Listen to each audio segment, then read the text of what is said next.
A deal to help Canadians who use oil to heat their homes is backfiring on the Liberals. Can they save the credibility of their signature carbon tax? I'm Mercedes Stephenson. Welcome to the West Block. The Conservatives and the NDP want the Liberals to give Canadians a break on their home heating costs by pausing the carbon tax. The Prime Minister, though, says there will be no more exemptions. What's the political cost to saying no? We'll ask Cabinet Minister Randy Boissonnault. And it's been almost a month since more than 240 people were taken hostage by Hamas in Israel. Their desperate families want them back. We'll speak to the son of a missing Canadian and to former Justice Minister Irwin Cotler on the sinister rise of anti-Semitism.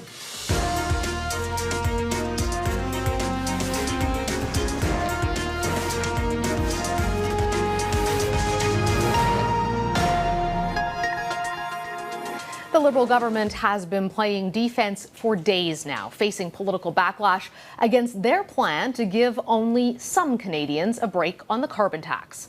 The policy backflip will see a 3-year carbon pricing pause on home heating oil, which is mostly used in Atlantic Canada. That had some premiers calling for a break on all forms of home heating fuel, like natural gas. The Prime Minister immediately ruled that out. There will absolutely not be any other carve-outs or suspensions of the price on pollution. This is designed to phase out home heating oil. Opposition leader Pierre Poilievre has now introduced a motion calling for Ottawa to extend the home heating freeze for all households. Give them a pause on the carbon tax because a Canadian is a Canadian is a Canadian. The vote on the Conservative motion is expected tomorrow, and it has the support of the NDP. Joining me now to talk about all of this is Employment Minister Randy Boissonnault. Randy, thank you so much for joining us today. It's my pleasure, Mercedes. You're out there in Alberta. I have to imagine that your office is getting some slightly irritated calls from constituents potentially. My question to you as an Alberta MP is, do you think this program change is fair? Well, actually, if we take a look at the details, Mercedes, what we've done with this program is we've accelerated the replacement of home heating oil with heat pumps across the country. And we've started in Atlantic Canada. We've got deals in place with some provincial governments now. And as I said yesterday at a housing forum here in Edmonton, I invite the Alberta government to join us so that Albertans who are using home heating oil can also have the same program and make sure that they get heating pumps to get off a fuel which is 4 times more expensive than natural gas and twice as polluting. If you take a look, Mercedes, at some things that Albertans have benefited from that other parts of the country haven't been able to benefit from, we have electricity generating plants right now that are using natural gas that have been grandfathered into the system well past 2035. And, you know, as I said at the housing forum yesterday, we built a pipeline and TMX is going to get completed. And that pipeline disproportionately benefits Albertans, the Alberta coffers. It also benefits the federal treasury.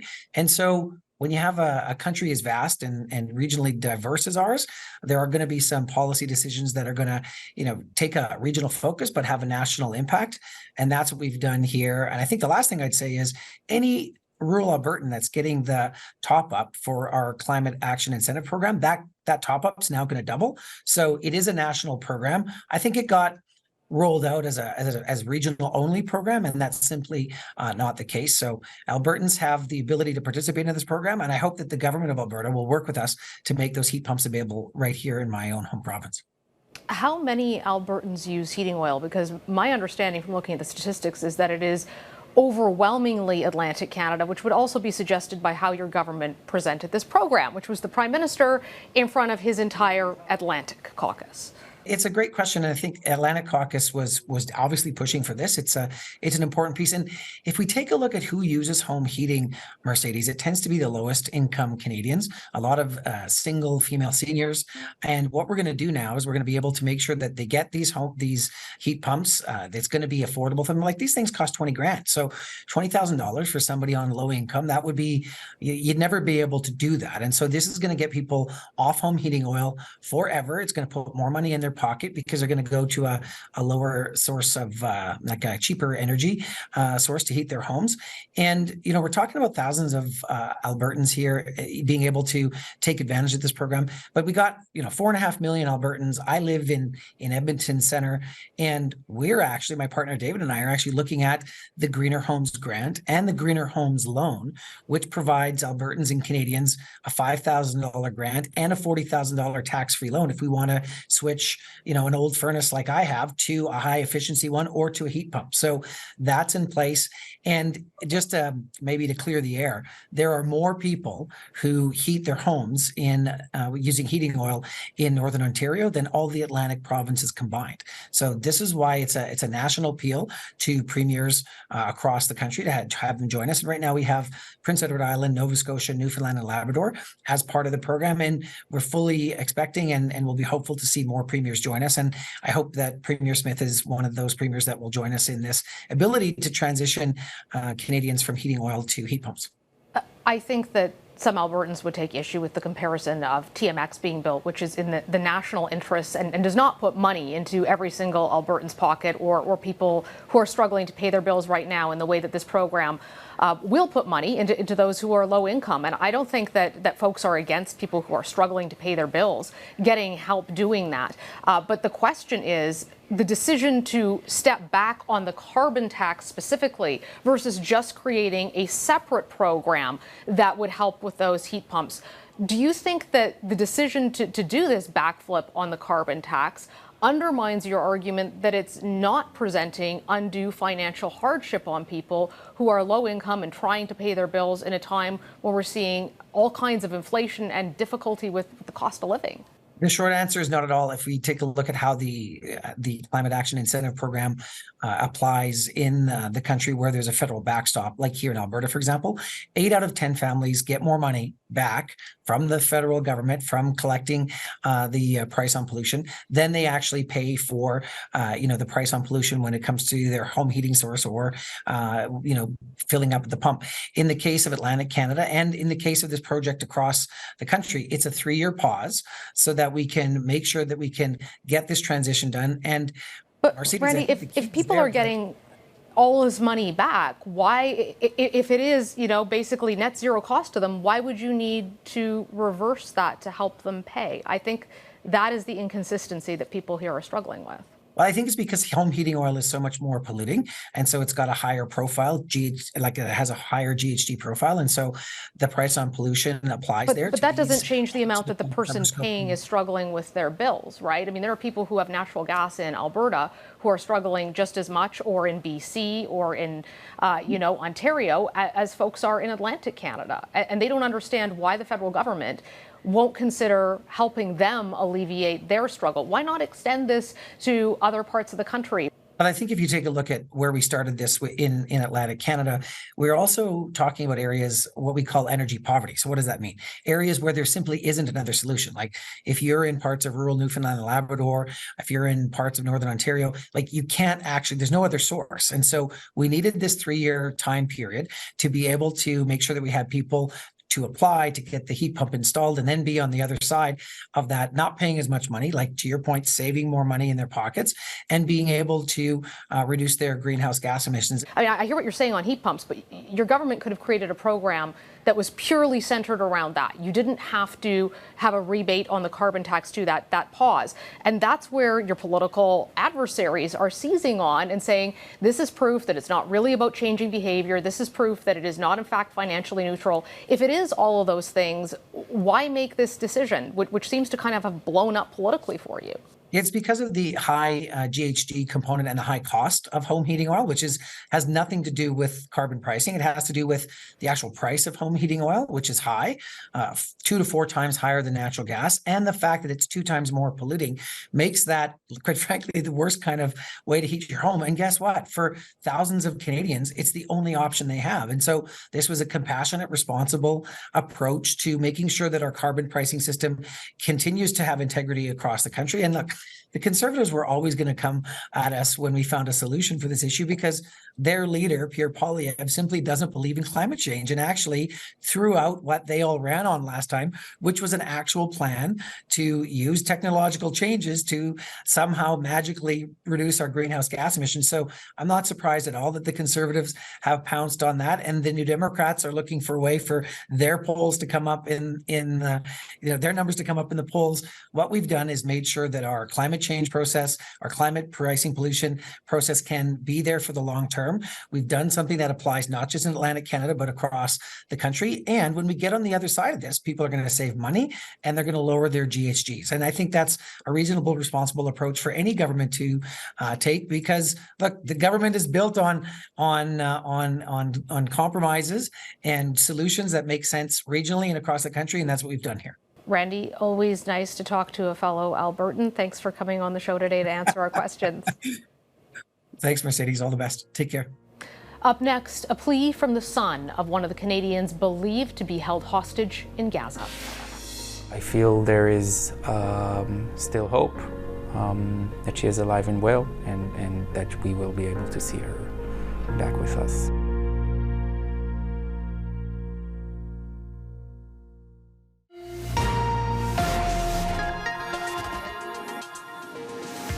As Israeli ground forces move deeper into Gaza, the families of Israeli hostages are growing increasingly concerned about their safety nearly 1 month after they were taken. Families have been holding vigils and protests to pressure the Israeli government and the world to get their loved ones released. About 240 people were taken hostage during the attack by Hamas. 2 Canadians are missing. One of them is Vivian Silver. I sat down with her son, Chen Zeigen, when he was here in Ottawa to raise awareness about the hostages. And joining him is Irwin Cotler, former Liberal Justice Minister and Canada's first special envoy on preserving Holocaust remembrance and combating anti-Semitism. We talk about the hostages and why never again must be more than just words. Thank you both so much for joining us today, I know under very sad and difficult circumstances. Thank you for having us. Hen, if I could begin with you, what have you heard about your mother from the IDF, from the Israeli authorities? What have they been able to share about what they believe happened to her and where she may be being held? About a week after she disappeared, we had contact from the Israeli government. They told us that her phone was geolocated in Gaza, based only on that information, they are considering her as a hostage. But other than that, no one has seen any evidence, any videos. No one knows what may have happened to her. What is this experience like for you? It's very hard to describe. It's feeling up in the air. We are doing all that we can based on the belief that she is alive and well, and all that we can to raise awareness to the hostages in hope that we will get any information and we will be able to see her back soon. I just came back from a visit to Israel where I went to support my family and my community on Kibbutz Be'eri, where she lived. I went to funerals. I made Shiva calls. The grieving families often look at me and my brother as if we need to be comforted, because the sentiment is that they have closure and they can grieve, and we are being held up in the air, and we don't know anything. For me, at least, I feel there is still hope that she is alive and well, and that we will be able to see her back with us.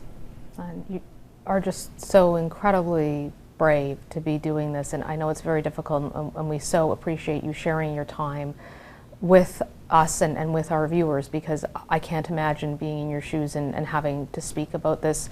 Irwin, I know that you have worked on issues around human rights and concerns about anti-Semitism for years. You've been with these family members as they engage with the Canadian government and with governments around the world. We're starting to hear some stories of the IDF freeing some hostages. What is your impression of where this is going to go with the hostages and the hopes for getting them back as soon as possible? Well, you know, we see the hostages as really a looking glass into horrors too terrible to be believed, but not too terrible to have happened. I was in Israel that Saturday, October 7th. We were there to celebrate my son's marriage, and it ended up becoming, as it's been said, the worst day in Jewish history since the Holocaust. And the immediate and unconditional return of the hostages is for us a standalone obligation. It's a humanitarian imperative of the first order. It's a moral imperative because their ongoing detention and forced disappearances is really torture. It's a legal imperative of the first order because every day that they are being held is an ongoing crime against humanity as it all began, and it's an international legal responsibility. States are obliged to do everything they can to secure the release of hostages. So we have recommended an international coalition for that purpose. At this point, there's been no real movement on the matter of the hostages, and we say it's a matter of urgency and it's a matter of international responsibility. And if your mother could speak right now, what message do you think she would have for the world? My mother was peace activist all her life. She believed in reaching peaceful agreement, building peace from the bottom up. She devoted her life to garnering understanding between Israelis and Palestinians, organizing encounters. She constantly opposed any use of violence on either side. It would be very hard for me right now to imagine what state she is in.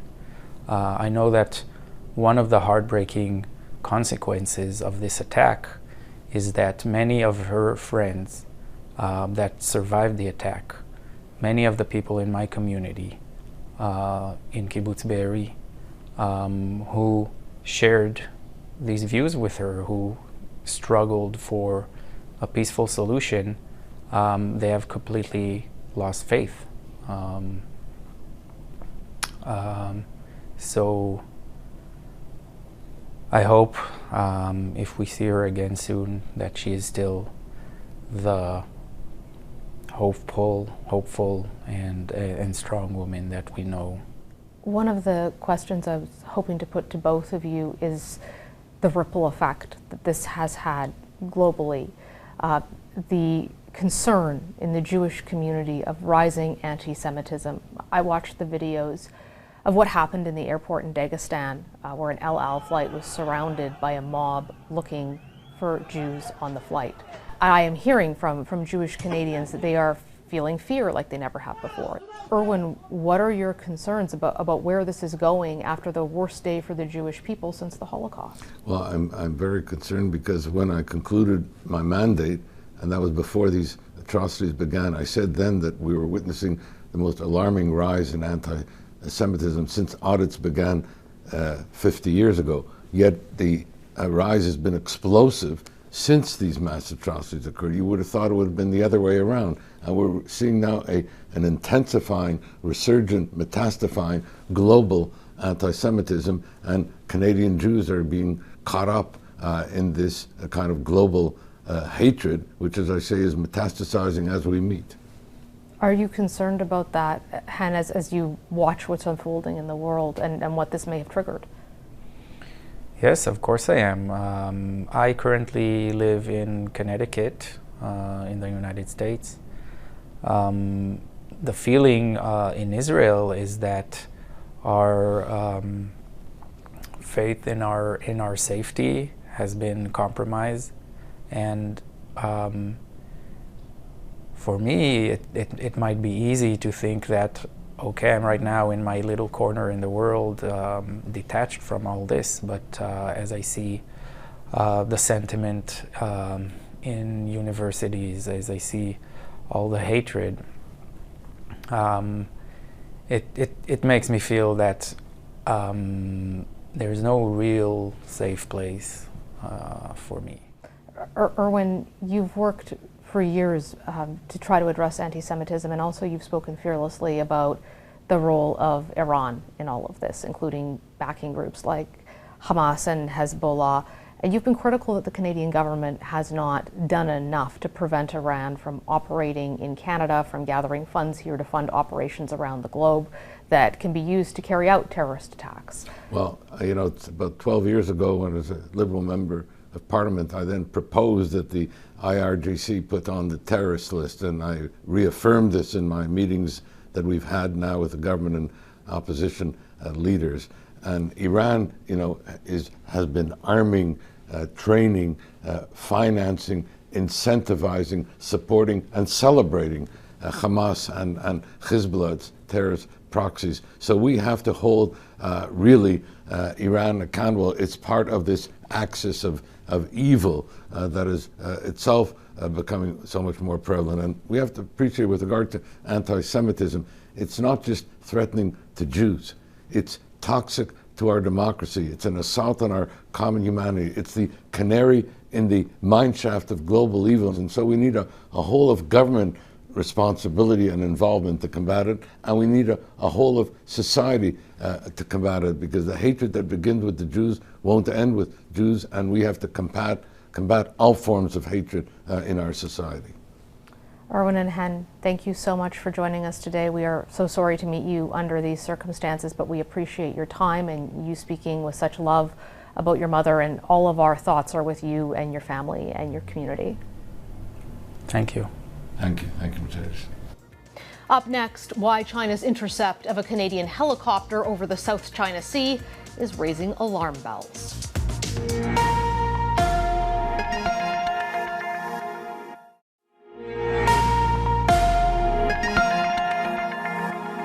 Now for one last thing. The South China Sea was the scene of another extremely dangerous interception by the Chinese military. This time, the Canadian Armed Forces says a Canadian Cyclone helicopter was dangerously and unprofessionally intercepted by a Chinese fighter jet. Defense Minister Bill Blair says the Canadian aircraft was in international airspace conducting routine exercises. The helicopter pilot had to maneuver to avoid the flares and reduce the risk of ingesting a flare into the helicopter's rotor and intakes. This encounter was also deemed unsafe. My sources say this intercept put the crew of the helicopter in significant jeopardy and risked a catastrophic crash, something that could be interpreted as an escalation of aggression by China.